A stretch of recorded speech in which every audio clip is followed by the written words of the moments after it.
Nuestro tema en esta mañana es: tus pecados te son perdonados. Tus pecados te son perdonados. Y esas palabras le dijo el Señor Jesús a un hombre que estaba paralítico. Y ese relato pues viene en el Evangelio de Mateo, de Marcos y de Lucas. Pero vamos a mirar lo que nos dice Lucas. Estoy en Juan, no es en Juan. En el capítulo 2 del Evangelio de Marcos. El Evangelio de Marcos, pues, si dije Lucas, me equivoqué, ¿verdad? Es el Evangelio de Marcos. Y el primer versículo, el capítulo 2, dice: entró Jesús otra vez en Capernaum, después de algunos días, y se oyó que estaba en casa. ¿Por qué entró el Señor otra vez? Bueno, lo que sucedió en el capítulo anterior, es decir, el capítulo 1 del Evangelio de Marcos, versículo del 40 al 45, encontramos ahí como un leproso se acerca a Jesús y le dice que lo sane, ¿verdad? Y el Señor le dice: quiero ser limpio, ¿verdad? Y al instante la lepra de aquel hombre se quitó, ¿verdad? Y el Señor lo despide, ¿verdad? Para algunos comentaristas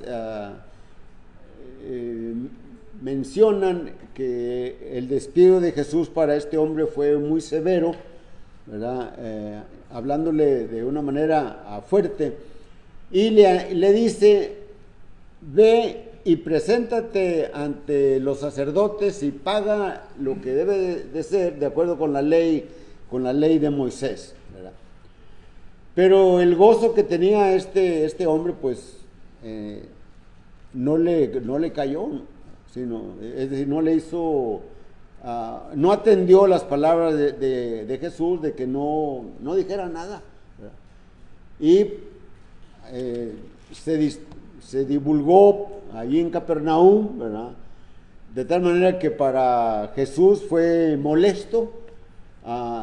No podía, dice la escritura aquí, el versículo 45 de Marcos 1, pero ido él, el que estaba con lepra, comenzó a publicarlo mucho. No se concretó a decírselo a algún familiar, sino pareciera que a todos los que encontraba, y lo divulgaba. De manera que Jesús no podía entrar abiertamente en la ciudad. Entonces él se quedaba en los lugares desiertos y venían a él de todas partes. Entonces, ahora sí entramos en el tema, porque dice: entró Jesús otra vez en Capernaum, después de algunos días de lo que había hecho con el hombre que tenía lepra, ¿verdad? Pero dice: y se oyó que estaba en casa. E inmediatamente se juntaron muchos, de manera que ya no cabían ni aún a la puerta, y les predicaba la palabra. Es decir, les hablaba de la palabra de Dios, les hablaba del reino de Dios, y por supuesto pues les hablaba del Evangelio, ¿verdad? Entonces se juntó mucha gente, bastante, ¿verdad? Y en la casa donde probablemente él residía, tenía un lugar que antecedía a las habitaciones de los que vivían en esa casa. Y estaba cerrado, pero tenía un terrado, ¿verdad? Es decir, en la parte del techo, los habitantes de esa casa, o de todas las casas que tenían lo mismo, ¿verdad? Subían a refrescarse, ¿verdad? A gozar de lo fresco del día, ya sea por la tarde o en otra hora o en la noche quizás. Y debería tener un un pretil, ¿verdad? Porque eso lo estipulaba la ley de Moisés allá en, creo que Deuteronomio 28 o 18:1, algo así, ¿verdad? Pero eso es otra cosa.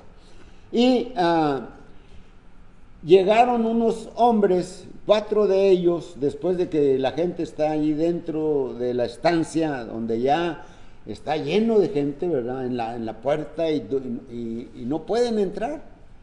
No pueden entrar aquellos 4 hombres que traían a un quinto hombre, el cual estaba tullido, paralítico, ¿verdad? Lo traían cargando prácticamente en su lecho, ¿verdad? En donde él dormía. Recuerden ustedes que el lecho de muchos de ellos era como una estera que se enrollaba y se podía traer en la espalda amarrada, ¿verdad? Pero en este caso este hombre usaba siempre su lecho, y de las 4 puntas, ¿verdad?, del lecho se suben al techo, hacen una horadación, un agujero, ¿verdad?, y por allí introducen al hombre enfermo. Dice el versículo 3: entonces vinieron a él unos trayendo un paralítico que era cargado por 4, y como no podían acercarse a él a causa de la multitud, descubrieron el techo de donde estaba, y haciendo una abertura bajaron el lecho en que yacía el paralítico. Al ver Jesús la fe de ellos, dijo al paralítico: hijo, tus pecados te son perdonados. Esta es la lección, ¿verdad? Tus pecados te son perdonados. Allá en el Evangelio de Mateo, cuando le bajan al paralítico, Jesús le dice: hijo, ten ánimo, tus pecados te son perdonados. Y bueno, el Señor empezaba a tener sus enemigos de las autoridades del Sanedrín, para ver todo hombre que pretendiera ser profeta, pues el Sanedrín mandaba a algunos emisarios, casi siempre fariseos, para ver qué es lo que estaba enseñando, quién lo hacía. Ustedes recuerdan a Juan el Bautista, cómo de Jerusalén mandaron unos fariseos para que lo interrogaran: ¿a quién eres tú? ¿Por qué bautizas? ¿Quién eres? ¿El Cristo? ¿Eres el profeta? ¿Eres Elías? Y él negó todo. Entonces, ¿quién eres? Y él dijo, y no negó: no soy el Cristo, soy uno que viene delante de él para preparar su camino. Entonces allí estaban esos aquí Marcos dice unos escribas, creo que es unos escribas. Estaban ahí sentados algunos de los escribas, pero en Lucas dice también escribas, y estaban fariseos, ¿verdad? Fariseos y escribas. Empiezan ellos a cavilar en sus mentes, y ¿quién es este, verdad? Y están criticándolo, ¿verdad? Y lo menosprecian, ¿verdad? Cuando dice: ¿quién es este? Hay una nota o una señal de menosprecio a Jesús, ¿verdad?, por atreverse a hacer o decir: tus pecados te son perdonados. Una cosa importante, ¿verdad? El Señor siempre hizo bien, y buscaba la manera de mitigar, de arreglar, de enseñar y de suplir las necesidades que había en los que se acercaban a Él, ¿verdad?, con el propósito de encontrar una respuesta a sus necesidades que ellos tenían, ¿verdad? Así que esa fue la misión del Señor en todo su ministerio, y luego escogió a 12 de sus discípulos, ¿verdad?, de los muchos que tenía. Dice el Evangelio de Lucas, ¿verdad? Que pasó la noche orando, Lucas capítulo 6, y versículo 10, pasó la noche orando y por la mañana de entre sus discípulos escogió a 12 y los llamó apóstoles, ¿verdad? Y estos hombres, ¿verdad? Iban a continuar las enseñanzas, el ministerio de Jesús, ¿verdad? También haciendo señales, ¿verdad? Iban a ser dotados de ese poder de hacer milagros, ¿verdad?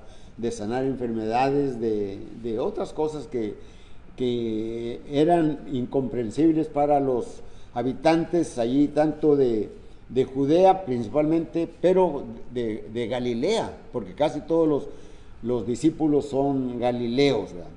Entonces, la presencia de Jesucristo siempre beneficiaba a todos los que se encontraban cerca, ¿verdad? Y esto sigue siendo hoy lo mismo. La presencia de Jesucristo en nuestras vidas, ¿verdad?, nos hace, nos fortalece, nos anima, nos impulsa, nos da valor, nos da energía para continuar en la fidelidad del Señor.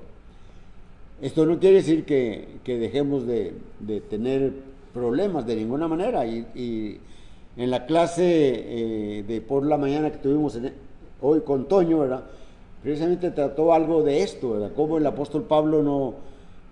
a pesar de que está en la cárcel, él está escribiendo cartas, a pesar de que llegó a Corinto y con miedo, ¿verdad? Y el apoyo de Dios, no temas, ninguno te podrá hacer daño en este lugar porque tengo mucho pueblo aquí, ¿verdad?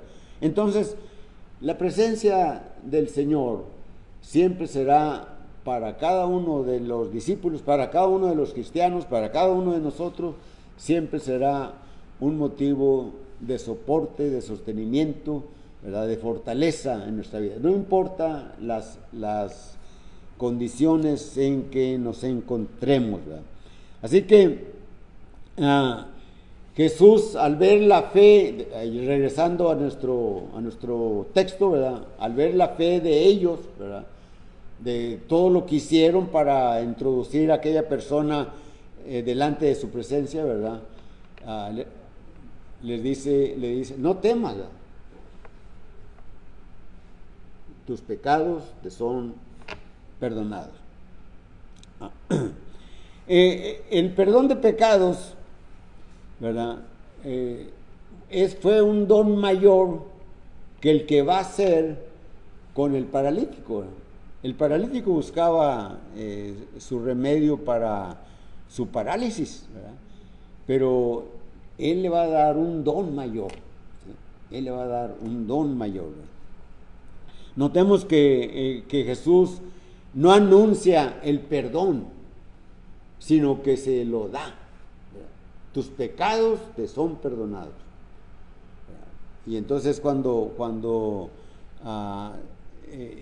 los visitantes que estaban buscando pretextos o estaban buscando algo que dijera el Señor para poderlo acusar, ¿verdad?, pues ¿quién es este?, ¿verdad?, con desprecio, ¿verdad? El Señor les pregunta o les dice, ¿verdad?, ¿por qué caviláis en vuestros corazones? Es decir, ¿qué estás pensando en tu mente? ¿Por qué piensas así en tu mente? Recordemos nosotros que en la mayoría de los casos cuando habla del corazón está hablando del corazón espiritual, ¿verdad? Y el Señor le está diciendo a estos hombres, ¿por qué caviláis así en vuestros corazones, ¿verdad? Cavilar, ¿verdad?, es fijar con tenacidad, con terquedad, la consideración que esté sucediendo en ese momento, ¿verdad? Pero lo hacen sin respeto, ¿verdad? No hay una consideración, ¿verdad? No hay una meditación, no hay respeto, no hay nada de eso, ¿verdad? Sino, ¿por qué dice estas cosas. Esto es una prerrogativa de Dios el perdonar pecados. ¿Quién eres tú para que perdones pecados? ¿Por qué te atreves a decir esto? Jesús conoce los pensamientos de las gentes, y en este caso de los adversarios, ¿verdad? Y lo conoce en su espíritu, ¿verdad? O por su espíritu, el cual penetraba en la mente de ellos, ¿verdad? Recordamos nosotros allá como en el Evangelio de Juan, en el capítulo 2 y versículo 23, ¿verdad? Cuando dice, a ver, déjeme ver. Estando Jesús en Jerusalén en la fiesta de la Pascua, muchos creyeron en su nombre. Dice, muchos creyeron en su nombre, viendo las señales que hacía, ¿verdad? Entonces miramos que hay, ciertamente el propósito de las señales era estimular o provocar la fe en los testigos, en los que estuvieran allí presentes cuando se hacía la señal, cuando hacía la señal el Señor, o posteriormente los apóstoles, y aquellos a los cuales los apóstoles les transmitieron el poder, poniendo sus manos sobre ellos, ¿verdad? Entonces, el que ellos vieran las señales, creyeron en él. Pero dice el versículo 24, pero Jesús mismo no se fiaba de ellos, porque conocía a todos. Y pareciera que hay ahí una especie de contraste, ¿verdad? Ellos le aceptaron como el Mesías, ¿verdad? Pero cuando la fe que tiene una persona no le hace acercarse a Dios, su fe va a ser infructuosa, va a ser vana. Se necesita, ¿verdad?, que la fe impulse a la persona a buscar acercarse a Jesucristo. ¿Recuerdan ustedes a Nicodemo, ¿verdad?, allá en el capítulo 3 del Evangelio de Juan? Dice Nicodemo, un principal entre los judíos, ¿verdad?, era miembro del Sanedrín, según el capítulo 7 y versículo 1 del Evangelio de Juan. Vino a Jesús de noche, ¿verdad? ¿Por qué de noche? Bueno, no sabemos ni vamos a tratar de entender por qué vino de noche, pero él vino a Jesús y le dice, ¿verdad?, con respeto, ¿verdad?, Rabí, sabemos que has venido de Dios, porque nadie puede hacer las señales que tú haces, ¿verdad?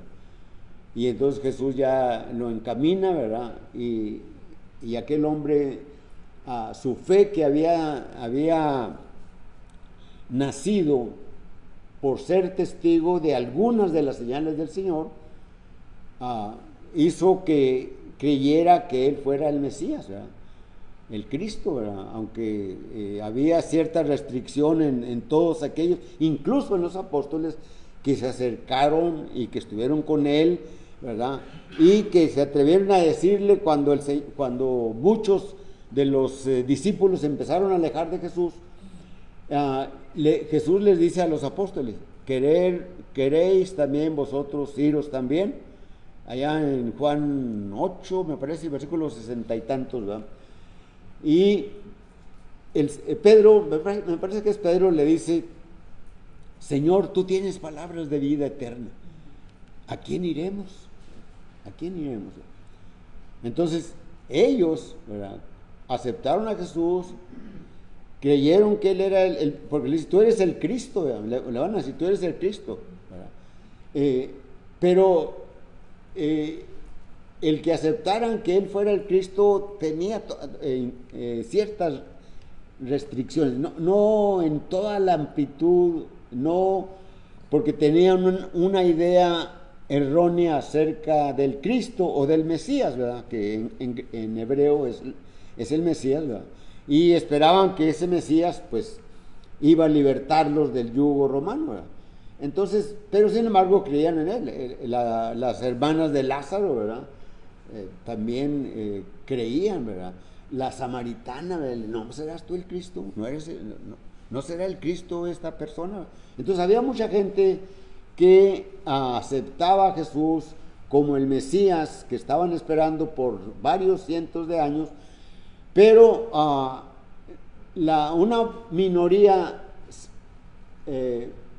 procuraba acercarse. La inmensa mayoría de los que habían visto o eran testigos de milagros, ¿verdad?, no buscaron el acercarse a Jesús, ¿verdad? Y esto es para nosotros también, ¿verdad? Nosotros, cuando oímos el Evangelio, ¿verdad?, y estamos entendiendo el Evangelio, estamos aprendiendo de él, ¿verdad?, estamos aceptando a Jesucristo. Pero si no nos acercamos a él, ¿verdad?, si no le buscamos en las Escrituras, no oramos a Dios, ilumíname qué es lo que me está diciendo la palabra en estos textos, pues nuestra fe va a ser infructuosa, va a ir disminuyendo hasta hacerse cero, ¿verdad?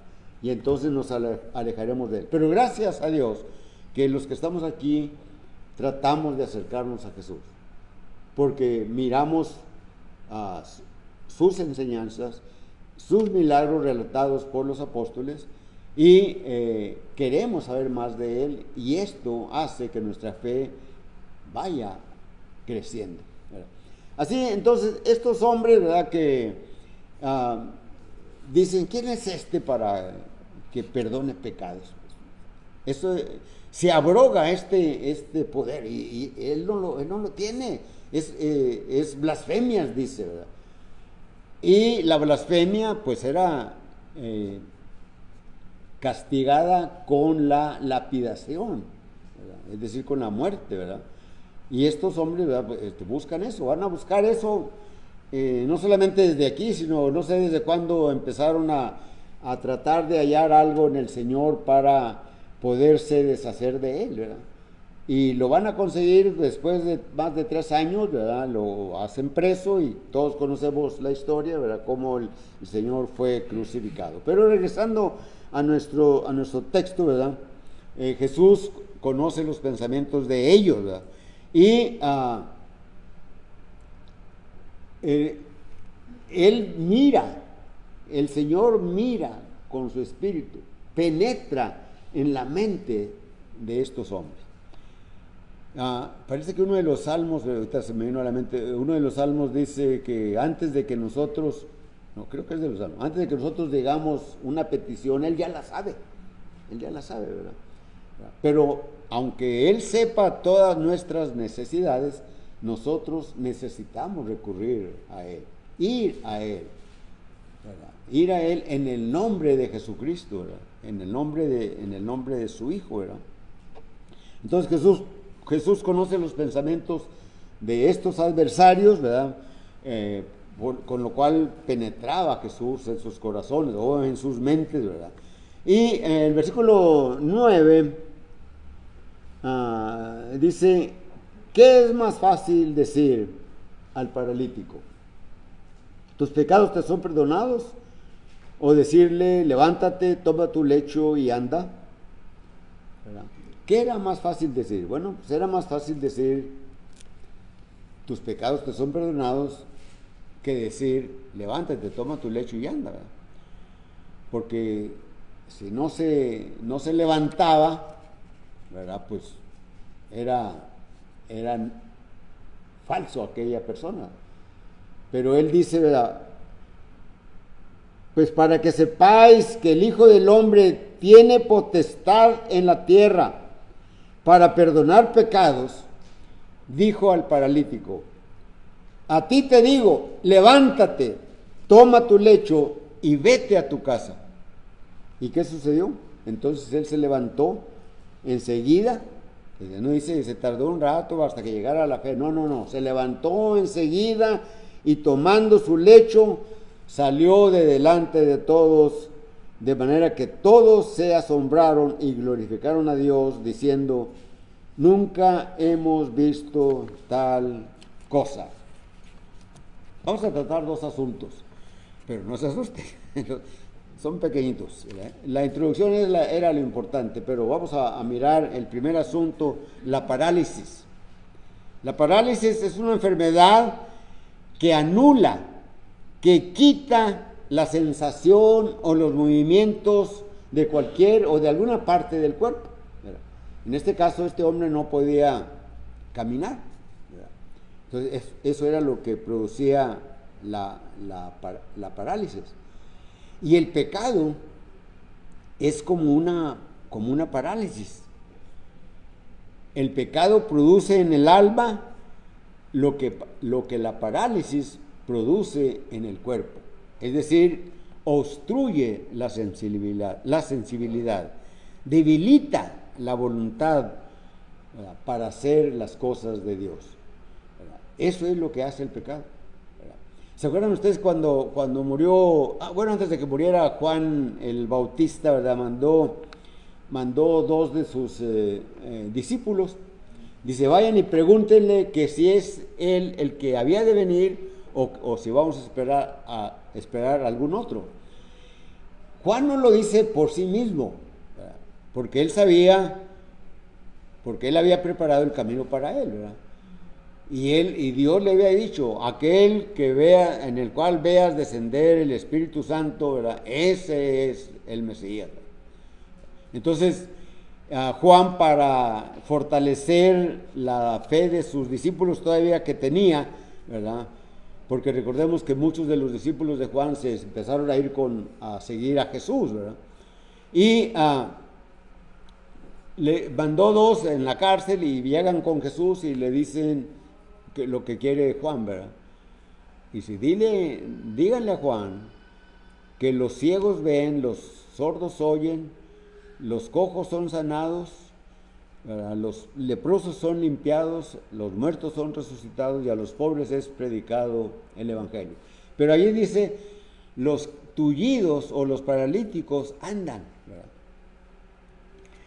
Y esos son los más grandes milagros que nosotros los cristianos podemos hacer hoy espiritualmente, ¿verdad? Es decir, a los que están tullidos, a los que están paralíticos, ¿verdad?, cuando les predicamos el Evangelio y que lo escuchan y que lo aceptan, aprenden a enderezar sus pies, sus piernas e ir para Jesús, ¿verdad? Los sordos que no oyen las buenas nuevas del Evangelio, ¿verdad?, cuando lo aprenden, ¿verdad?, oyen entonces oyen las cosas maravillosas que la palabra de Dios puede obrar en ellos. Y así sucesivamente. Entonces la parálisis es una enfermedad que anula o que quita la sensación o los movimientos de alguna parte del cuerpo. El pecado, ¿verdad?, pues es semejante a la parálisis, ¿verdad?, porque obstruye la voluntad para que nosotros actuemos a favor de Dios. Y esto veámoslo cada uno de nosotros, en nuestra conducta, en nuestra vida diaria, ¿verdad? Como había unos hermanos de antes, ¿verdad?, que pues no vinieron, ¿verdad? Entonces yo pasaba y eso ya hace bastantes años, ¿verdad?, unos 20 a lo mejor, o más. Y les dejaba ellos vivían allá por donde viven los hermanos Chávez, por ahí, por ese rumbo. Y les dejaba un boletín ahí en la reja porque no se podía pasar. Pero cuando hablaba con ellos me decían, no hombre, ya, hermano, ya íbamos. Dice, pero hablando de la esposa, ¿verdad?, me dijo, vamos a la isla. Bueno, pues vamos a la isla. ¿Por qué? Porque por la parálisis. El pecado obstruye, ¿verdad?, la voluntad de enderezar los pasos para ir a la reunión. Mejor vámonos al mundo, ¿verdad?, o vamos a almorzar. Así frecuentemente estaban dejando de asistir, ¿verdad?, y yo terco allí diciéndoles, hablándoles, enseñándoles y pues voy a seguir siendo terco como quiera, ¿verdad?, para aquellos que fallan, ¿verdad? Ese es el primer asunto. El segundo asunto, tenemos la necesidad del hombre, la necesidad que tiene el hombre. ¿Y cuál es la necesidad que tiene el hombre respecto de Dios? ¿Verdad? Que sus pecados sean perdonados, ¿verdad?, que los pecados sean perdonados, ¿verdad? El pecado, ¿verdad?, no solamente es la liberación del castigo por el pecado, no solamente se libera de eso, sino que se obtiene directamente el favor de Dios. Cuando aceptamos a Jesucristo, ¿verdad? Él es el medio por el cual podemos ir a Dios. Recuerden ustedes Juan 14:6, ¿verdad? Yo soy el camino, dice el Señor, les dice a los apóstoles allí en la última noche que estuvo con ellos. Yo soy el camino y la verdad y la vida. Él no dijo, yo soy uno de los caminos. No dijo, soy una parte de la verdad. No soy una parte de la vida. No, Él es la vida. Él es la vida. Nosotros tenemos vida por la muerte de Él. Por la muerte de Él nos dio vida, ¿verdad? Entonces, no solamente tenemos nos liberamos del castigo eterno, ¿verdad? Sino que obtenemos el favor de Dios, el perdón de pecados, no solamente el medio, ¿verdad? En el cual obtenemos por medio de nuestro Señor Jesucristo, ¿verdad?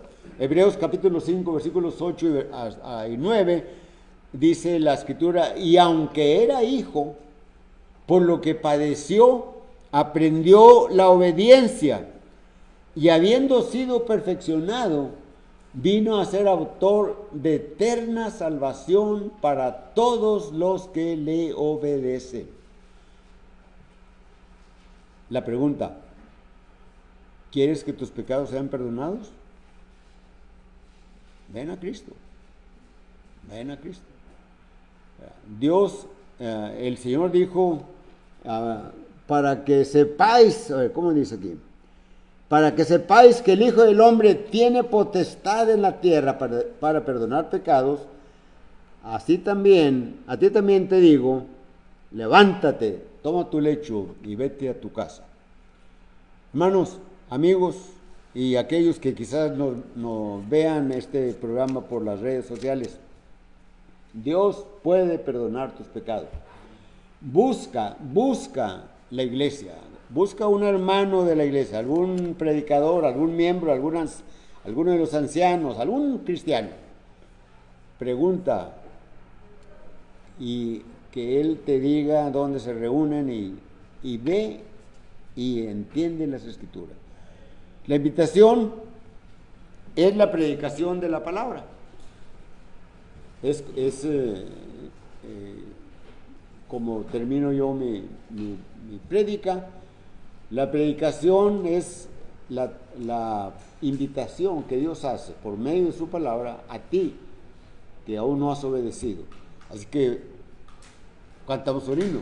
Ven a Cristo. Himno 233. Primera y última estrofa.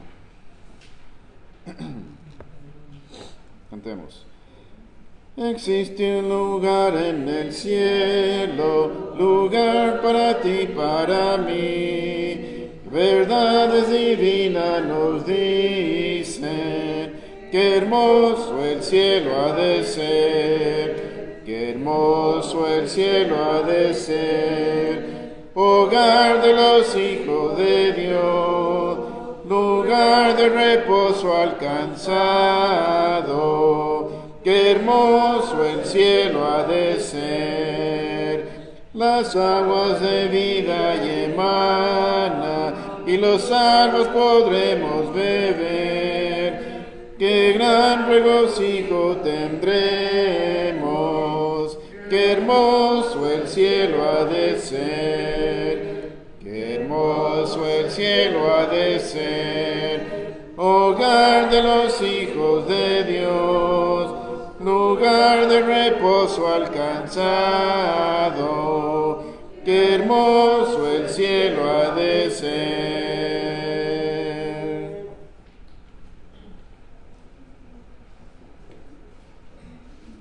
Vamos a orar, hermanos.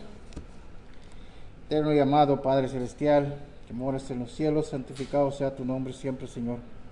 Seguimos dándote gracias, Padre, constantemente te damos gracias, Padre. Gracias, Señor, por tantas bendiciones que nos das, que nos concedes, Padre Celestial. Gracias por esta hermosa mañana que nos has concedido estar aquí reunidos para alabar tu nombre, glorificarte, adorarte, Padre Celestial, por lo grande que eres. Tus maravillas, Padre Celestial, que vemos cada día son demasiado grandes para nosotros, pero las recibimos, Padre Celestial, esas bendiciones espirituales. Este mensaje, Señor, de que hemos oído, Señor, que el pecado es algo que nos tiene postrados, nos tuvo postrados antes de venir en obediencia a tu evangelio, a tu llamada, Padre Celestial. Y ahora, Señor, hemos sido levantados, hemos sido, Señor, perdonados. Ayúdanos, oh Padre Celestial, tener esa lección en nuestra mente. Y siendo fiel, Padre, hasta la muerte, seremos levantados hasta la gloria, hasta el cielo, Padre Celestial, cuando tú regreses. Gracias, Padre, por tu palabra que nos instruye, que nos deja saber por distintas maneras de tu lecciones, Padre Celestial, que tenemos esa esperanza de la vida eterna. Que llevemos este mensaje, Padre Celestial, en nuestro corazón, que no olvidemos, pero hubo un precio que se pagó para nosotros poder andar en comunión contigo, andando y no estar paralíticos por el pecado. Gracias, Padre Celestial, siempre por tu Hijo amado, que está a tu diestra intercediendo, mediando por nosotros. Ayúdanos, Padre Celestial, no olvidar que tú, Señor, eres nuestro Dios y que te podamos servir todos los días de nuestras vidas hasta que tú nos llames. Ahora que seamos despedidos de este lugar, Señor, ve con nosotros, llévanos con bien, cuídanos, Padre Celestial, que nosotros sigamos alabándote con nuestras vidas, nuestros hechos, en palabra, en hacer, en todo lo que hagamos, Señor, sea para tu honra y tu gloria. Todo te lo pidemos en el nombre de Cristo. Amén. Amén.